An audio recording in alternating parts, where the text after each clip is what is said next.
안녕하십니까. 독서하는 마라토너 박종필입니다. 이곳 올림픽공원 안에 있는 몽촌토성을 촬영하고 있습니다. 자, 한성 백제 시대의 유적지 중에 한 곳이 바로 올림픽공원 안에 있는 몽촌토성입니다. 지금 장맛비를 대비해서 토성 경사면에 천막을 덮어놨는데요. 저게 한성 백제 시대의 두 개 성 중에 하나인 남쪽에 있는 몽촌토성입니다. 또 이 근처에 북쪽에 있는 풍납토성도 있는데요. 한성 백제 시대의 두 개의 토성입니다. 남쪽에 있는 몽촌토성, 반대로 풍납토성은 이 동쪽 방향에 약 한 1.5km 정도 이동하면은 있습니다. 북쪽에 있다 해서 북성에 해당되는 풍납토성, 그리고 남쪽에 있다 해서 남성에 해당되는 몽촌토성이라고 했는데요. 한성 백제 시대의 두 개의 성입니다. 자, 백제 시대는 기원전 18년부터 서기 660년까지 무려 678년 동안 존속했던 고대 국가인데요. 자, 그 중에 백제의 초기와 중기에 찬란한 문화가 펼쳐졌던 곳이 제가 지금 서 있는 바로 서울시 송파구 한성 백제 유적지 지구입니다. 자, 그 백제 시대의 678년의 역사 중에 서기 475년까지, 기원전 18년부터 서기 475년까지 493년 동안 존속했던 한성 백제 시대의 유적지가 이곳 서울시 송파구 지역입니다. 자, 현재 시각은 2024년 7월 1일 월요일 저녁 7시 50분 정도 됐는데요. 제가 이동하면서 촬영하도록 하겠습니다. 화이팅! 자, 서울 올림픽 파크텔 쪽으로 이동을 하겠습니다. 자, 오늘은 제가 프랑스의 제18대 대통령 샤를 드골 대통령 관련해서 재미있는 이야기를 해드리도록 하겠습니다. 자, 앞으로 25일 후인 7월 26일에 제33회 하계올림픽이 개막을 합니다. 자, 프랑스 파리는 1924년에 파리에서 하계올림픽을 했었고요.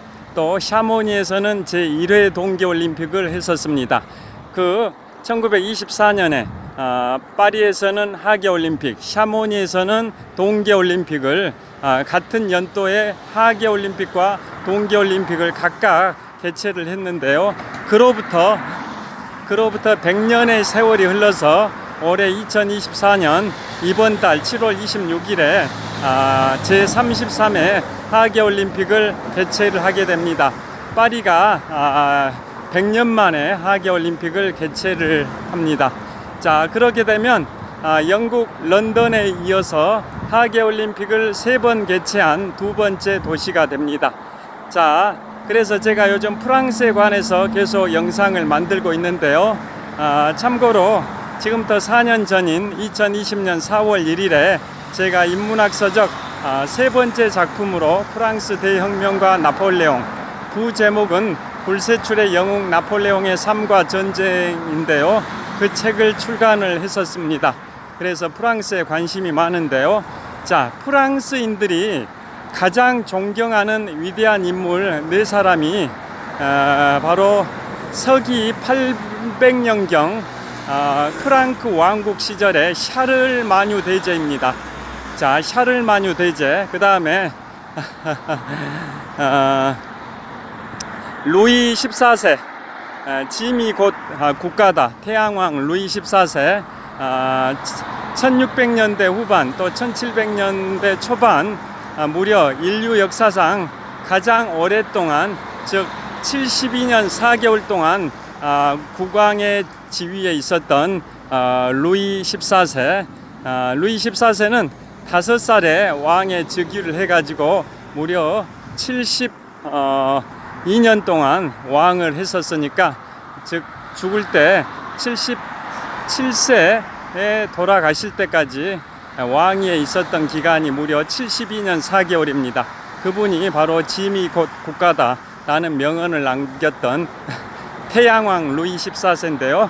그 루이 14세가 이제 두 번째고, 또 프랑스인이 가장 존경하는 위대한 인물 세 번째가 최근에 제가 말씀드린 지금부터 약 200년 전에 유럽 대륙을 평정했던 나폴레옹 보나파르트고, 또 네 번째 인물이 바로 1959년부터 1969년까지 10년 동안 제18대 프랑스 대통령을 했던 샤를 드골 대통령입니다. 자, 다시 정리를 하면 프랑스인들이 가장 존경하는 위대한 프랑스인이 누구냐? 바로 첫째 샤를마뉴 대제, 두 번째 루이 14세, 세 번째 나폴레옹 보나파르트, 네 번째 샤를 드골 18대 대통령입니다.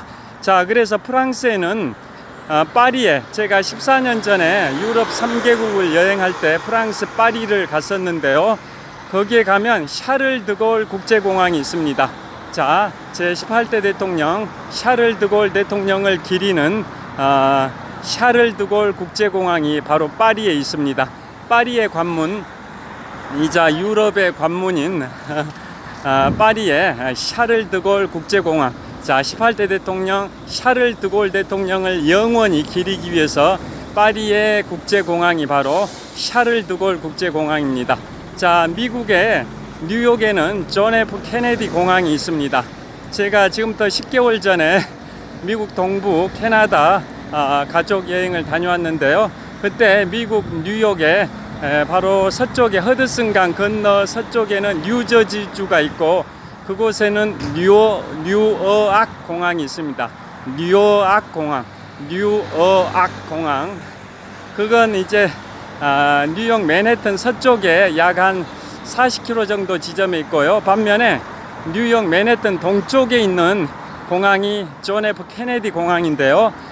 이런 식으로 미국의 35대 대통령 존 F 케네디 대통령, 미국 헌정 역사상 최연소인 43세에 당선이 된 35대 대통령 존 F 케네디 대통령을 기리기 위해서 뉴욕 맨해튼 동쪽에는 존 F 케네디 공항이 있습니다. 자, 이처럼 위대한 인물들을 이제 공항 명칭을 많이 따고 있는데요. 또 독일의 베를린에는 공항 명칭이, 독일의 수도 베를린에는 공항 명칭이 베를린 브란덴부르크 빌리 브란트 공항이 있습니다. 자, 그 빌리 브란트가 누구냐? 바로 1970년 이른바 폴란드 바르샤바 무릎 꿇기라는 걸로 세계에게 엄청난 찬사를 받았던 그 당시에 서독 총리 빌리 브란트. 자, 나치 독일이 2차 세계대전 때 주변 국가에 엄청난 만행을 저질렀었고, 특히 폴란드의 이제 아우슈비츠 감옥 등 그러한 유대인 학살의 현장, 유대인이 2차 세계대전 당시에 600만 명 정도 처형이 됐었지 않습니까? 처형이라기보다는 홀로코스트, 살해된 거죠. 자, 그래서 그 대표적인 곳이 바로 폴란드 바르샤바인데요. 그 바르샤바에 1970년 12월 7일에 빌리 브란트 당시 서독 총리가 그곳을 방문해서 헌화를 하는 과정에서 비가 내리는 가운데 갑자기 무릎을 꿇고 과거 독일의 나치의 만행에 대하여 깊은 사과를 했었던 게 바로 이른바 빌리 브란트 서독 총리의 바르샤바 무릎 꿇기라고 했는데요. 그래서 일본은 아직도 제2차 세계대전의 전쟁 범죄에 대해서 제대로 된 진정성 있는 사과를 안 하고 있지만, 독일은 통절하게 정말 사과를, 깊이 진정성 있는 사과를 하고 있지 않습니까? 그 당시 1970년 12월 7일에 그 진정성 있는 사과를 폴란드 바르샤바를 방문했던 빌리 브란트 서독 총리가 진정성 있는 사과를 해가지고 전 세계인에게 감동을 줬던 게 바로 이른바 바르샤바 무릎 꿇기라는 게 있습니다. 자, 그래서 그분은 굉장히 좋은 평가를 받는데요. 자, 그 이름을 따서 독일의 베를린 공항 이름이 베를린 브란덴부르크 빌리 브란트 공항입니다. 이처럼 뭐 미국 뉴욕에는 존 F 케네디 공항, 독일 베를린에는 베를린 브란덴부르크 빌리 브란트 공항, 그 다음에 프랑스 파리에는 샤를 드골 국제공항, 이런 식으로 유명한 인물들의 이름을 따서 공항 이름이 정해지는데요. 자, 올림픽공원의 정문 역할을 하고 있는 평화의 문 광장에 도착을 했습니다. 자, 그 다음에 이번에는 롯데월드타워입니다. 123층 555m 높이 기준 세계 5위 규모 OECD 국가 38개 회원국 중에서는 가장 높은 빌딩 롯데월드타워를 촬영하고 있습니다. 자, 계속 가도록 하겠습니다. 자, 그래서 지하 여기 신호를 기다렸다 신호를 건너도록 하겠습니다. 자, 롯데월드 타워를 보여드리면서 건너도록 하겠습니다.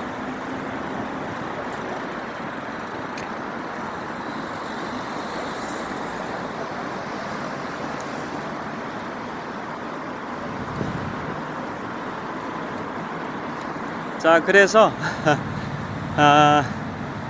프랑스에서는 위대한 인물 네 사람, 샤를마뉴 대제, 루이 14세, 나폴레옹 보나파르트, 샤를 드골 대통령, 이 네 분인데요. 그 중에 오늘은 샤를 드골 대통령에 관하여 말씀드리고 있습니다.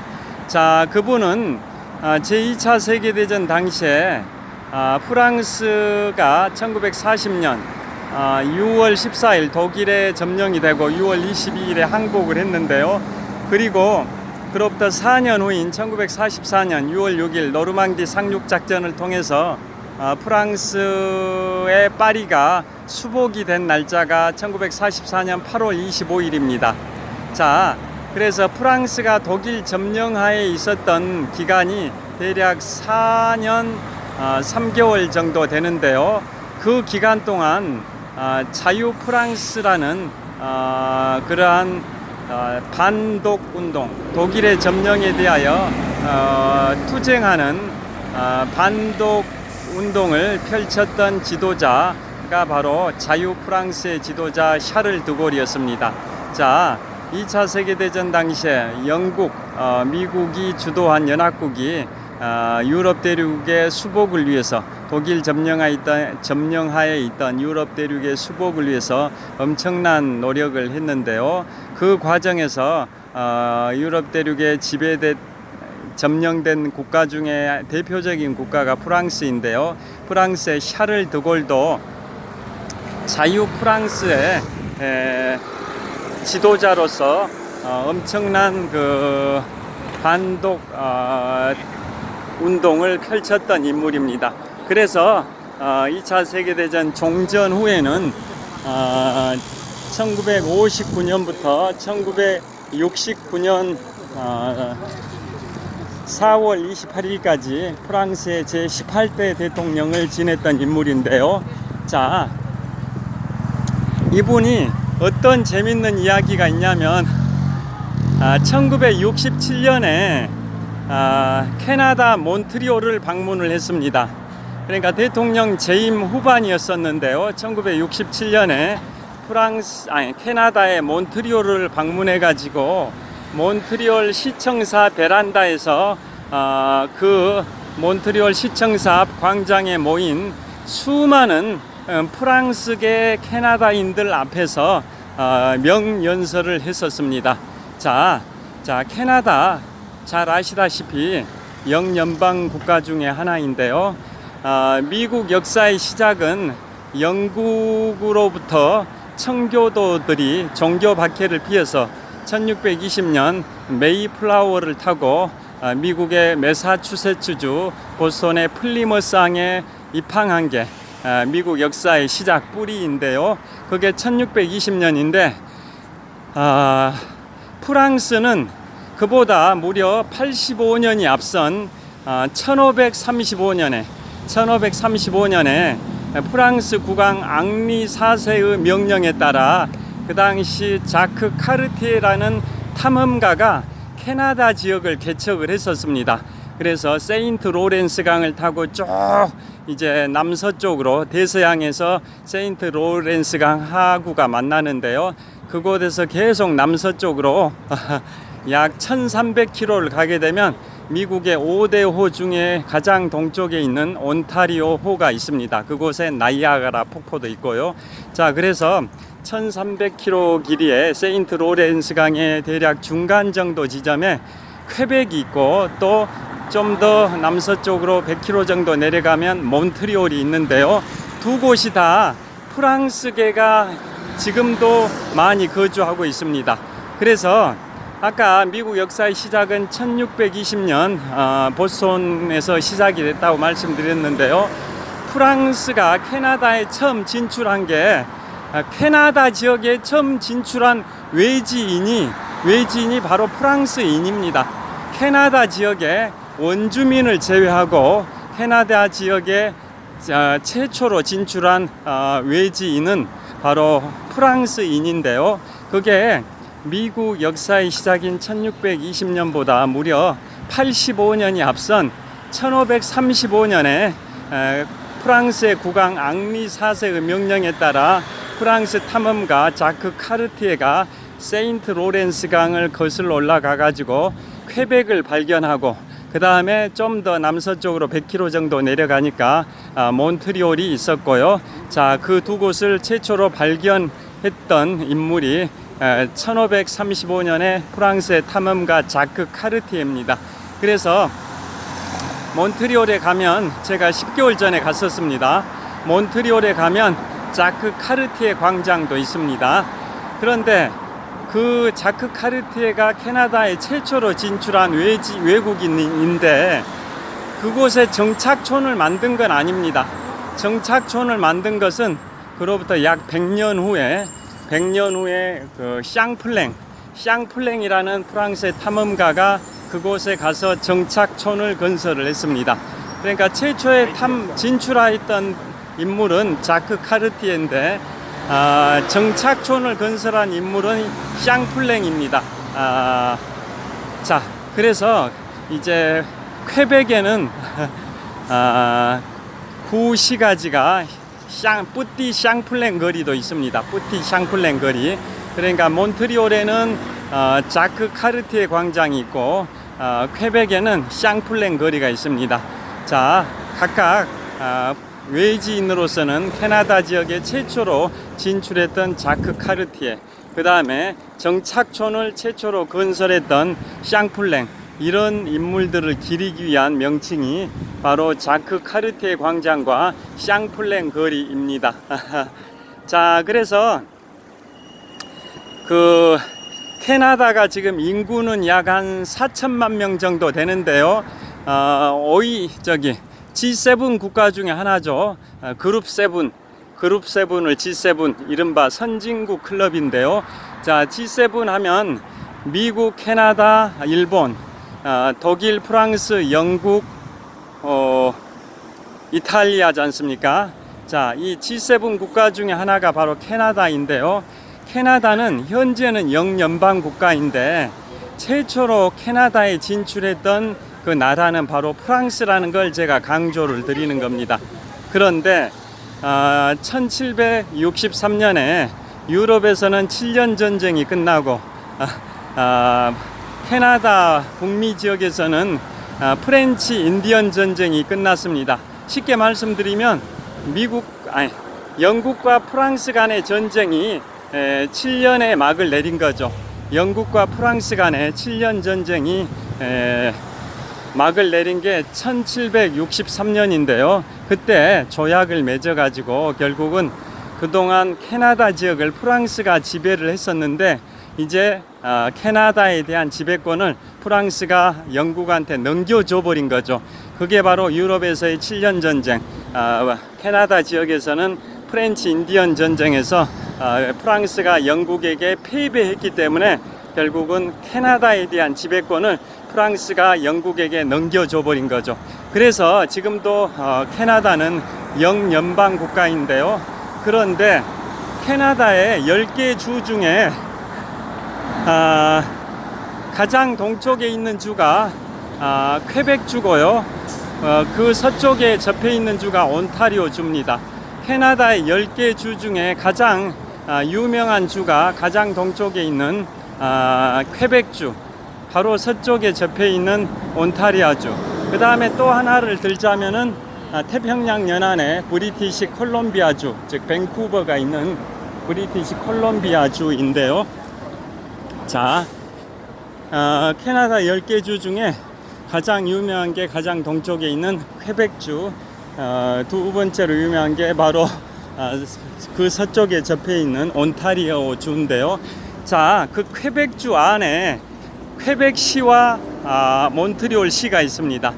퀘벡주 안에 퀘벡시와 몬트리올 시가 있고요. 그 다음에 바로 퀘벡주 서쪽에 접해 있는 주가 온타리오 주인데요. 그곳에 캐나다 제1의 도시 토론토가 있습니다. 토론토.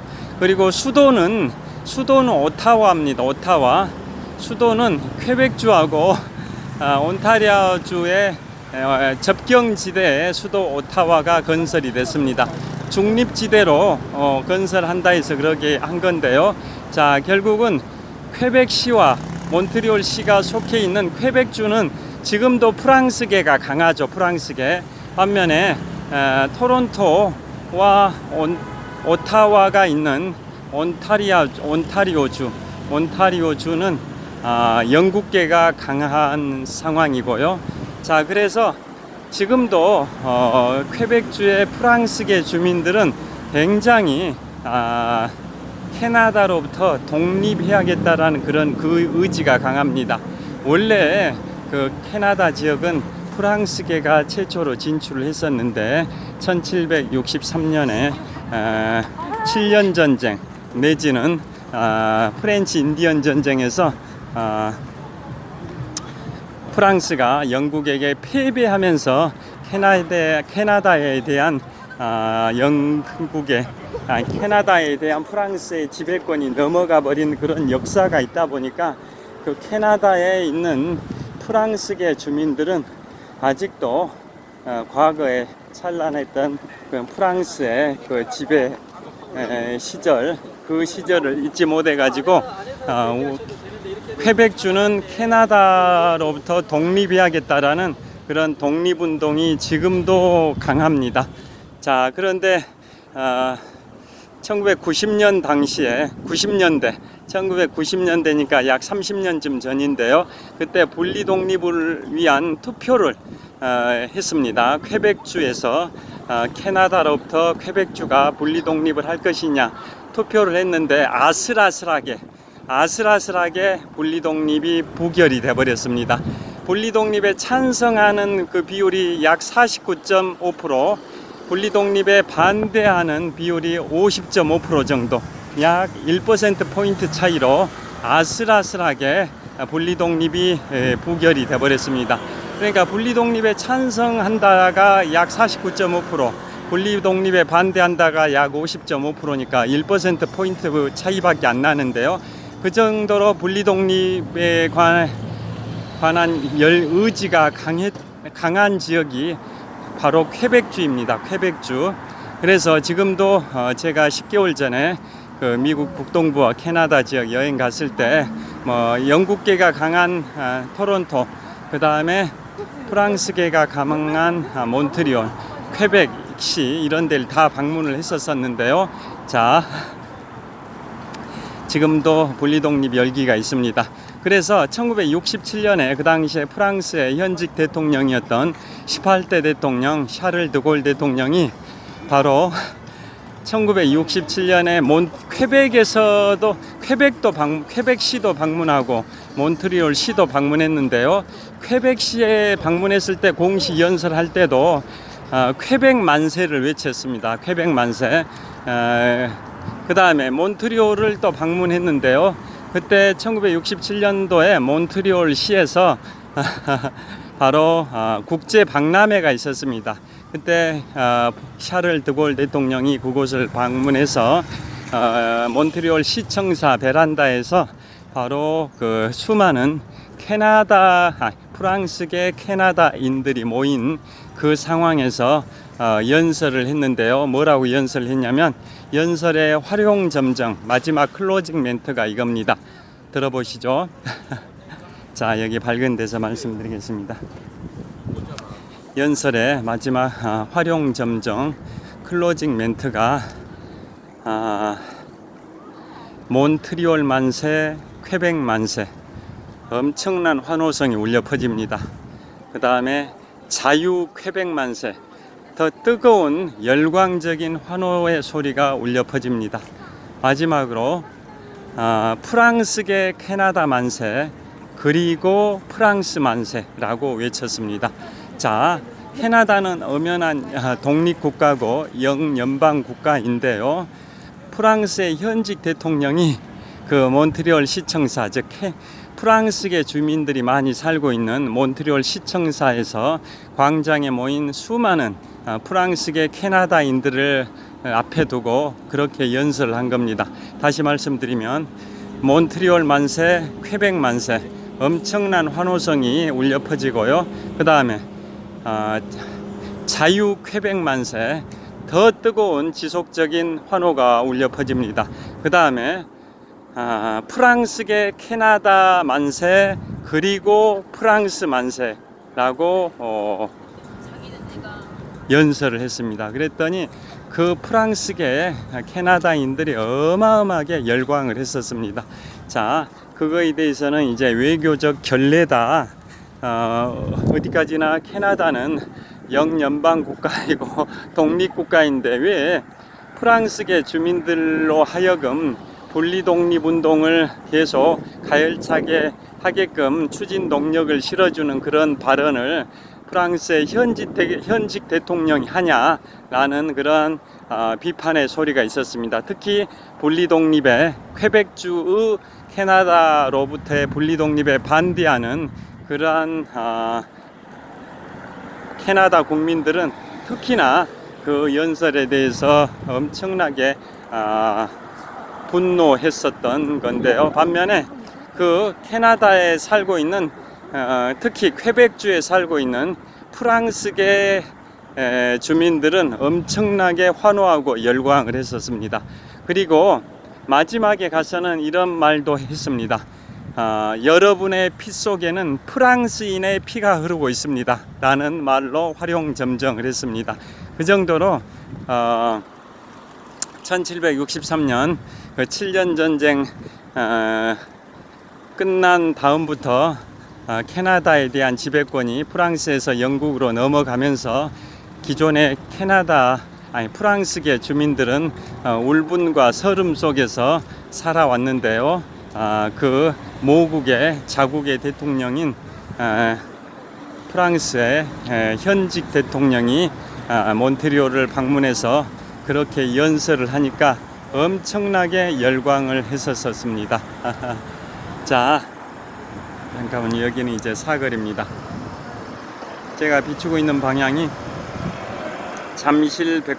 롯데백화점 잠실점입니다. 자, 그런 역사가 있고요. 잠깐만요. 여기에서 좀 뒤로 가서 촬영을 해 보도록 하겠습니다.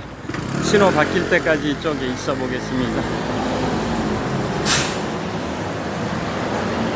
자, 이쪽에서 촬영하겠습니다. 자, 그런 역사가 있습니다. 자, 그래서 그 1967년에 프랑스의 18대 대통령 샤를 드골 대통령이 몬트리올 시청사 발코니에서 연설했던 그 연설, 몬트리올 만세, 퀘벡 만세, 자유 퀘벡 만세, 프랑스계 캐나다 만세, 프랑스 만세라고 외쳤던 게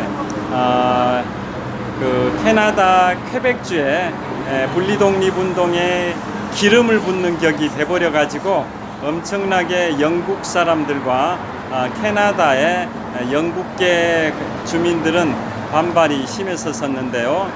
그런 식으로 이제 프랑스가 캐나다에 대해서 그렇게 생각했던 이제 그렇게 된 것은 1965년에 2차 세계대전을 승리로 이끌었던 윈스턴 처칠 영국 수상이 1965년 1월에 사망한 지 2년이 된 시점이었습니다.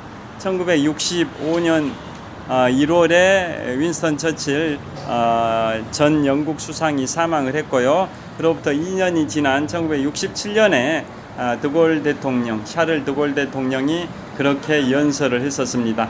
그러니까 결국은 윈스턴 처칠이 생존해 있을 때는 2차 세계대전 당시에 영국이 프랑스의 수복을 위해서 엄청나게 도와줬기 때문에 그 샤를 드골과 동고동락을 했었던 윈스턴 처칠의 얼굴을 봐서 영국에 대해서 자극하는 그런 말을 별로 하지 않았었는데요. 그런데 이제 1965년 1월에 윈스턴 처칠 61대 수상이자 63대 수상을 역임한 윈스턴 처칠이 사망한 다음에는 그런 눈치 볼 게 없으니까 하고 싶은 얘기를 해야겠다 라고 생각해서 그렇게 연설했다라는 그런 평가도 있습니다. 여하튼 그때 67년에 그러한 샤를 드골 대통령의 연설이 있었고, 그래서 분리 독립운동에 관한 그러한 열기가 더 확산이 돼서 결국은 분리 독립을 위한 주민 투표에서 분리 독립 찬성이 무려 49.5%, 반대가 이제 50.5%, 1% 포인트 차이로 부결이 되긴 했지만 그 정도로 캐나다 10개 주 중에 가장 동쪽에 있는 퀘벡주는 분리 독립운동 열기가 지금도 상당한 상황입니다.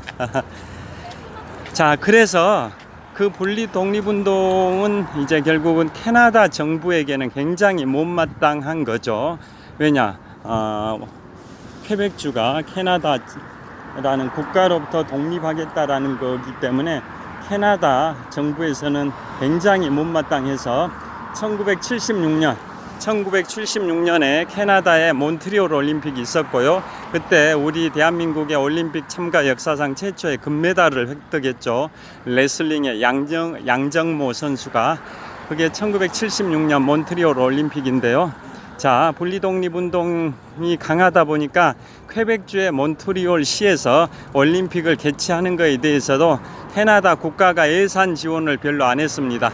그러다 보니까 몬트리올 시 예산으로 그리고 퀘벡주 예산으로 근근히 버티다 보니까 몬트리올 올림픽 개최한 다음에는 약 20년 동안 몬트리올 시가 거의 파산 직전까지 갔습니다.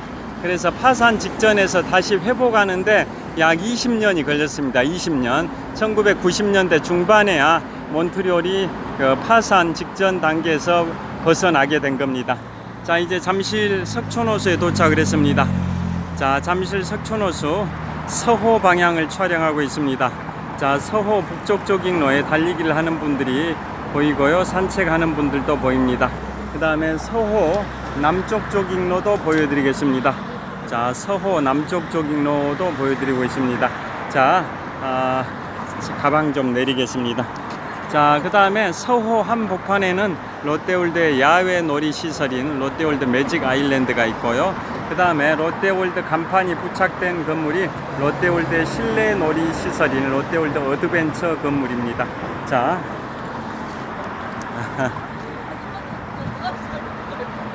자, 이쪽으로 좀 왔습니다. 자, 달리기를 하는 분들이 꽤 많습니다.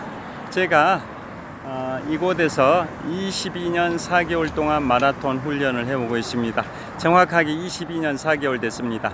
제가 2002년 3월 1일 3일절에 마라톤을 시작해서 오늘 2024년 7월 1일이니까 정확하게 22년 4개월 동안 마라톤 훈련을 해온 공간이 지금 보고 계시는 잠실 석촌호수입니다. 동호와 서호 합해서 한 바퀴 2,563m. 이곳에서 제가 22년 4개월 동안 마라톤 훈련을 하면서 42.19km를 101회 완주했습니다. 자, 그래서 그 캐나다 1967년에 그 분리독립운동에 기름을 붓는 18대 대통령 샤를 드골 대통령의 연설이 있었던 직후에 그로부터 이제 9년 후인 1976년 몬트리올 올림픽이 있었지만은 캐나다 정부에서는 분리독립운동에 대하여 굉장히 불쾌하게 생각을 하고 국가 차원에서 올림픽 예산 지원을 거의 안 하다 보니까 퀘벡주와 몬트리올 시 예산으로만 근근히 버티다 보니까 몬트리올 올림픽이 그야말로 올림픽의 저주가 됐습니다. 보통 올림픽을 치르고 나면 경제 부흥 효과가 있는데요.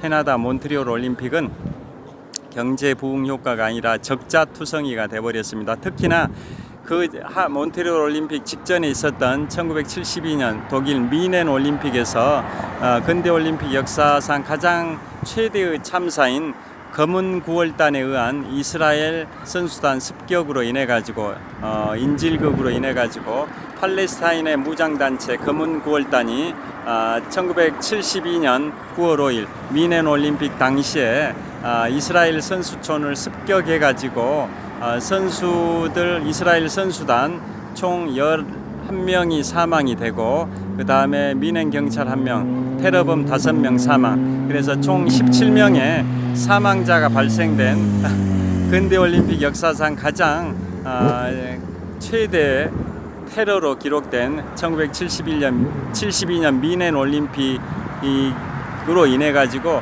그 직후에 있었던 1976년 몬트리올 올림픽은 경비 경호 비용이 대폭 증가를 했습니다. 경비 경호 비용이 대폭 증가하는 바람에 그렇지 않아도 국가 예산 지원이 제대로 안 된 상황에서 몬트리올 올림픽은 경비 경호 비용의 대폭 증가로 인해서 적자투성이가 되고, 그래서 올림픽을 하고 나면 경제가 부흥된다라는 그 정설의 반대로, 정설과는 달리 올림픽의 저주에 빠져버렸고, 그 뒤로 20년 정도 경제가 허덕이다 1990년대 중반에야 몬트리올은 경제가 살아났었습니다. 자, 그래서 제가 10개월 전에 몬트리올을 방문했을 때 몬트리올 시청사 샤를 드골 대통령이 1967년 몬트리올 국제박람회 당시에 연설했었던 시청사 그 바로 옆에 자크 카르티에 광장이 있습니다. 자크 카르티에 광장인데요. 자, 그곳에 바로 세계 3대 해전 중에 하나인 트라팔칼 해전의 영웅 호레이쇼 넬슨 제독의 동상이 세워졌습니다.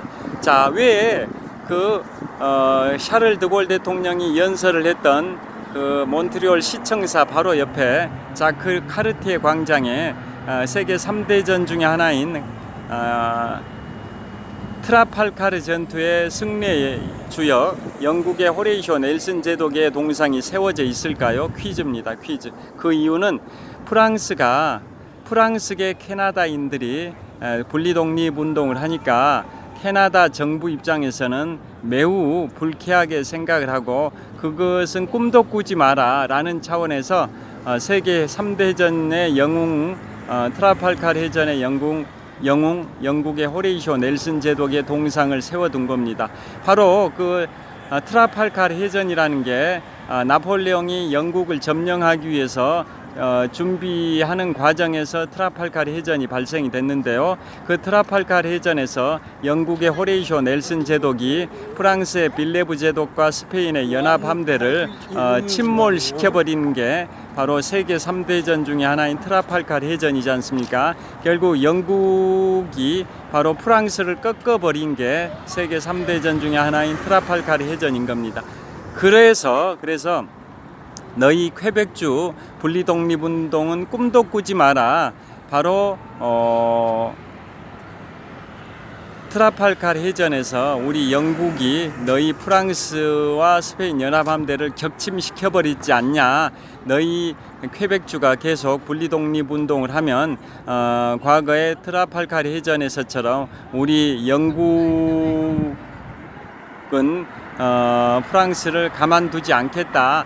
그러한 경고 메시지로 바로 프랑스의 18대 대통령 샤를 드골 대통령이 그러한 분리 독립운동에 자극을 주는 연설을 했었던 몬트리올의 시청사 바로 옆 자크 카르티에 광장에 호레이쇼 넬슨 제독의 동상을 세워둔 겁니다. 분리 독립운동 꿈도 꾸지 마라 라는 취지에서 세워둔 건데요.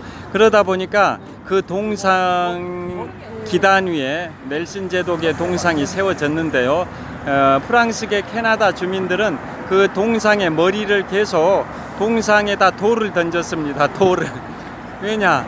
영국의 영웅 넬슨 제독을 달갑게 생각하지 않은 프랑스계 주민들, 몬트리올에 사는 다수의 프랑스계 주민들은 그 넬슨 제독의 동상을 향해 돌을 던졌습니다. 그래서 캐나다 당국에서는 그 동상의 기단을 계속 더 높였습니다. 그리고 동상은 크기를 작게 하고 대신 동상을 받치고 있는 기둥은 더 높였습니다.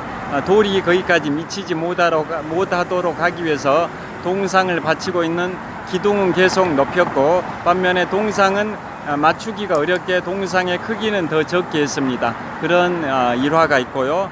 그 다음에 지금은 그 동상 기단 높이가 약 한 15m쯤 돼 보였습니다. 그리고 지금은 그 넬슨 제독의 동상 머리 위에 비둘기들이 자주 앉아서 똥을 싸니까 비둘기들이 잘 앉지 못하도록 그 바늘 같은 것을 촘촘히 꼽아놨습니다. 자, 우리 임진왜란 당시에 철갑선 거북선에 그 쇠못이 많이 박혀 있듯이 그 호레이쇼 넬슨 제독의 동상 머리 위에는 비둘기들이 못 앉도록 하기 위해서 바늘 같은 것을 촘촘히 박아놨습니다. 자, 그래서 오늘은 프랑스 파리 올림픽 제33회 하계올림픽인 파리 올림픽을 25일 앞둔 시점에서 프랑스의 제18대 대통령 샤를 드골 대통령의 1967년 몬트리올 시청사 연설과 또 호레이쇼 넬슨 제독의 동상이 그곳에 세워지게 된 배경을 말씀드렸고요. 참고로 그 샤를 드골 대통령과 미국의 34대 대통령 드와이트 아이젠하워 대통령은 동갑입니다. 1890년생 동갑인데요. 제2차 세계대전의 영웅이 바로 1944년 6월 6일 노르망디 상륙작전을 성공시킨 미국의 드와이트 아이젠하워고, 나중에 그분은 1953년 초부터 1년 초까지 미국의 34대 대통령을 했었는데요. 자, 그 미국의 34대 대통령 드와이트 아이젠하워와 프랑스의 18대 대통령 샤를 드골이 동갑내기 1890년생입니다. 그래서 그 드와이트 아이젠하워 대통령이 1961년 초에 은퇴를 하고 퇴임하고 1969년 3월 28일에 서거를 했습니다. 그 서거한 시점은 샤를 드골 프랑스 18대 대통령이 임기를 마치기 한 달 전입니다. 임기를 마치기 한 달 전에 자기의 그 동고동락했던 2차 세계대전 때 동고동락했던 드와이트 아이젠하워가 서거를 하니까 샤를 드골 프랑스 대통령은 임기 만료를 한 달 앞두고 직접 미국까지 방문해서 2차 세계대전에서 동고동락했던 드와이트 아이젠하워의 주검 앞에서 그 조문을 했었습니다. 샤를 드골 현직 대통령이 임기 만료를 한 달 앞둔 시점에서 드와이트 아이젠하워의 사망 소식을 듣고 직접 미국까지 건너가 가지고 드와이트 아이젠하워 34대 대통령을 지낸 그분 앞에 조문을 했었습니다. 그리고 이듬해인 1970